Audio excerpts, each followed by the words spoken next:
What's up everyone, TJ here. The season has arrived and you know what that means. I'm gonna break down all the gear I'm gonna be running this year.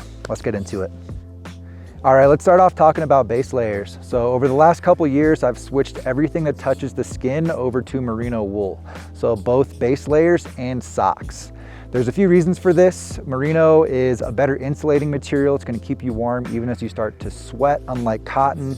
It's naturally antimicrobial, so it doesn't get smelly even if you wear it for a few days without washing. It wicks moisture very well to get that sweat away from you. And it's just a very soft, comfortable fabric. So I personally use the Evo Merino base layers and Stance socks. Those have worked well for me, but just take a look, see what you can find. I would highly recommend investing in a quality base layer and consider merino wool if you don't have that already. It is a game changer for heat management. Next, let's get into outerwear. So I decided to run a full 32 kit this year. They didn't send me any of this stuff. I purchased it all myself, but I've always been a fan of the style that 32 offers, and they seem to offer pretty incredible quality and function for the price. It just seemed like a good value, so I thought I'd check it out for myself. For the pants, I'm running their 32 TM pants. That's gonna be like my daily on a nice day to wear with the hoodies kind of pants in the tan and black colorway. They're 20K waterproofing and 20K breathability with 4-way stretch for 210 bucks. So that's pretty crazy to see on the market. So far, they seem to be very comfortable. They're a very well thought out pant. They've got the zippered vents inside your leg. They've got cargo pockets with zippers, zippered pants pockets, zippered back pockets, really everything that you'd expect out of a quality snow pant, as well as an adjustable pant loop down by your boot so you can cinch that down if you want to. I also got a full matching kit for powder days and for the backcountry, and it's the 32 TM3 jacket and TM3 bibs. And this was actually what I was most surprised to see. So they're made from a 3-layer fabric rated at 25K waterproofing, 25K breathability with a 4-way stretch. So they're gonna give you very comparable performance to a Gore-Tex product, but at a fraction of the price. The bibs were 310 bucks and they're very well thought out as well. They have all the features you'd expect. Venting on the inside of the legs, adjustable down by the boot so you can make it a little bit wider or a little bit tighter. Every pocket on the bibs are zippered. They've got 4 pockets up by the chest, so if you want to throw a beacon in there, throw snacks, whatever it is, keep things separate and organized, you've got the options up here.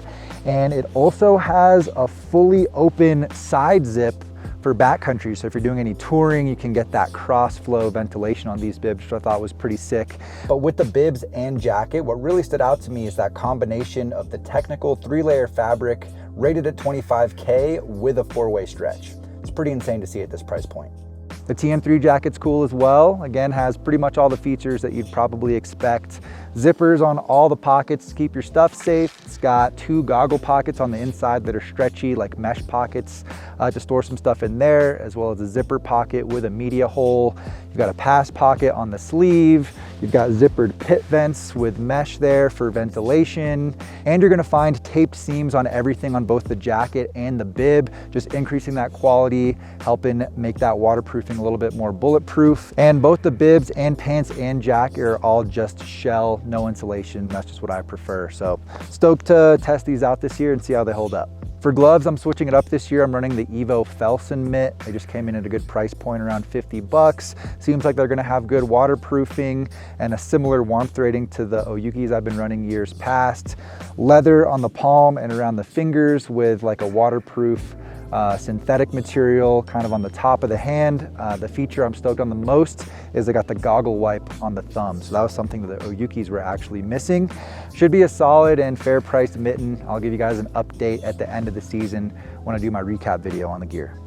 And one of my favorite pieces of gear, something I'd highly recommend investing in, is a solid mid-layer. So for this season, I'm still running the trusty Arc'teryx Atom LT, which I believe is now the Atom. I think this is my 6th season with this mid-layer, and it's just a very versatile product that comes in handy all the time, whether you're wearing it as a layering piece in the backcountry, underneath the jacket, or underneath a hoodie, or out around town. It's very packable, has a nice synthetic insulation, a DWR coating as well for a little bit of waterproofing.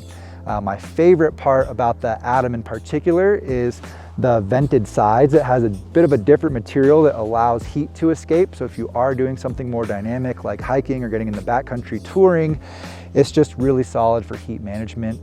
Cannot recommend this enough. Definitely get a good mid layer. And as for me, I'm still going with the Atom LT. I also want to take a quick moment to talk about the hoodies this year. So year 3 of the full custom Board Archive hoodies. This is something you're going to see me run all the time, especially on nice days like this. I got to choose everything about this hoodie from the ground up, from the fabric to the cut, to the fit, to the features. And I am just so stoked on them. The feedback I've been getting from you guys has been amazing. I'm glad you guys like them. This year, we're introducing a new white colorway, as well as a 10K waterproof hoodie. That one's gonna be a little bit different. Gonna have a longer cut, but not quite as baggy as the riding hoodie. And it doesn't stretch, so it's gonna be a little bit of a different fit, but still plenty of room. You can layer under it. It's got a pass pocket, and it's gonna give you 10K waterproofing. So I thought that was pretty cool, something I've been wanting to offer for a while. And as far as the riding hoodie goes, it has all the features that you've come to expect, including zippers on the kangaroo pocket to keep your stuff safe. There's a media hole in there as well to run headphones up through the inside of the hoodie. We've got the zippered pit vents with mesh there for ventilation, as well as YKK zippers on everything for quality and durability. I did upgrade the zipper pulls this year as well. You're also gonna find a polyester liner on the inside of the hoodie to add a little bit more windproofing and make it a little bit more comfortable, although the sleeves have a real plush, comfortable material on the inside, just naturally on the inside of this fabric as well. It's a heavyweight hoodie. It's very warm. I wear it down to about 20 degrees comfortably with a mid layer underneath, sometimes even colder than that. And with the fabric I chose, it's lightly water resistant as well. Everything about this hoodie is designed for snowboarding. They're super comfortable. I'm super stoked on the style and the way they look, and I hope you guys consider picking one up. They are available now, linked in the description below. For face masks this year, I'm gonna be running air hole again. Had a good experience last year being able to tuck those up into my goggles and not have any fogging issues. And my favorite on their lineup is the Waffle Grid Balaclava. Just hits that sweet spot of function and fit. And before I jump into my boards for the year, there's still a few other things I wanna share with you guys. First is my helmet for the year. Still gonna be wearing the Sandbox Classic 2.0. But if you missed it, they actually gave me a signature model this year. So I was able to design the graphic on this, went with a black and gray variation of the Great Wave off Kanagawa as a tribute to snowboarding in Japan. It's a beautiful helmet. The graphic turned out awesome.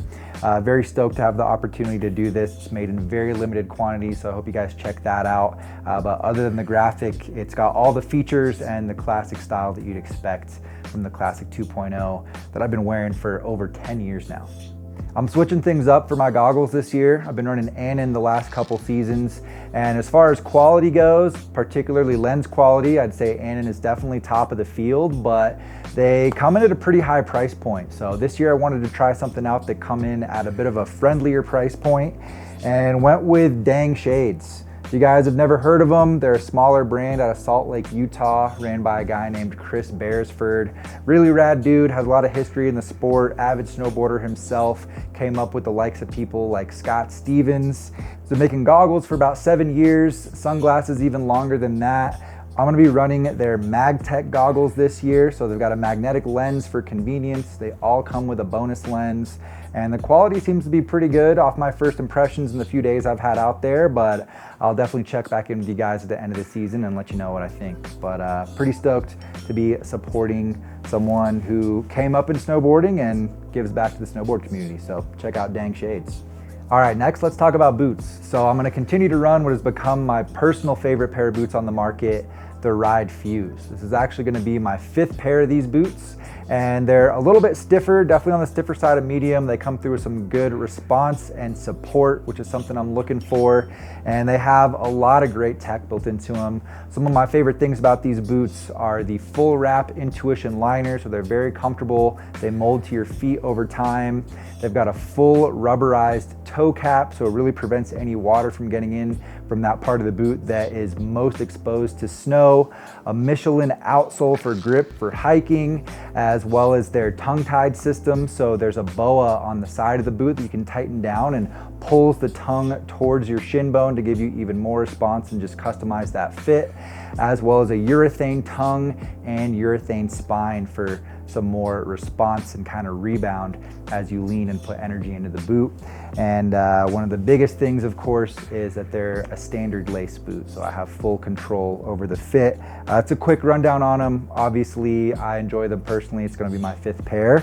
But you know, with boots, it's very personal. Try a few pairs on, but that's what I'm going to be running this year. All right, time for the hard goods. Let's start off talking about bindings. So I'm still going to be running Union bindings this year, and for a little perspective, the first binding I really loved on the Union lineup was the Atlas, which they beefed up a couple years ago. It was more of an all-mountain binding, and then I switched to the Ultra for the last couple years, which is extremely comfortable and very damp, and more of a freestyle binding with the mini disc.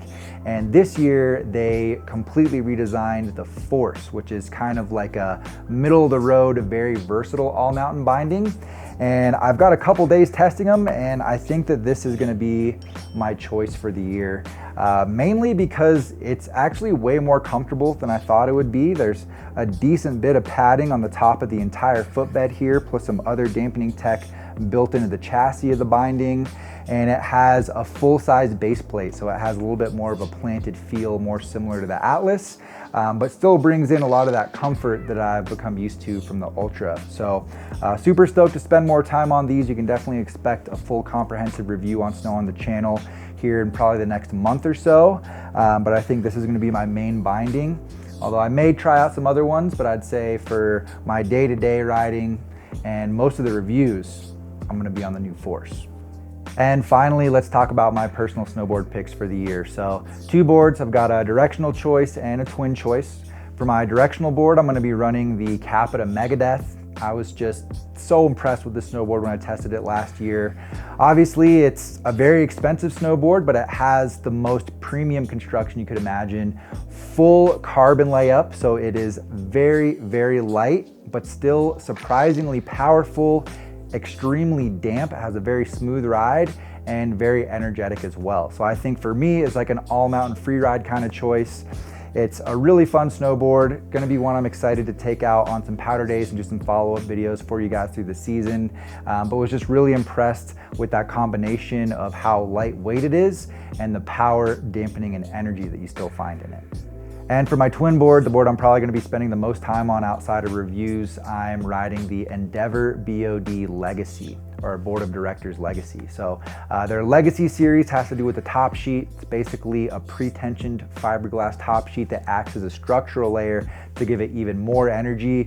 But I just really like the design of this snowboard, and it stood out to me during the tests last year. So it's like a freestyle, all mountain kind of board, true twin, full positive camber with a good amount of camber to it. And it has some 3D shaping as well, with a little bit of uplift right at the contact points. The base and edge is beveled up that make it much more catch-free riding around flat base. Gives it a more comfortable feel for butters and stuff as well. There's also a ton of carbon built into the snowboard, so it's very energetic, has some good stability. And I think for me, and what I like to do when I'm not testing boards, which is mainly ride in the park, most often at Copper, I'd say, it's gonna be a fun one. So I'm stoked to spend more time on that and share some more feedback on the BOD as well. All right, and that's it. That is my complete gear list for the 23-24 season. If you guys want to read any more about this stuff, it's all linked down below this video. Great way to support the channel as well by using those links, so I appreciate that. Leave any questions for me down in the comments. Please drop a like before you leave. Subscribe to the channel if you're new here. I appreciate all you guys. Thank you for watching today. We'll see you in a new one soon.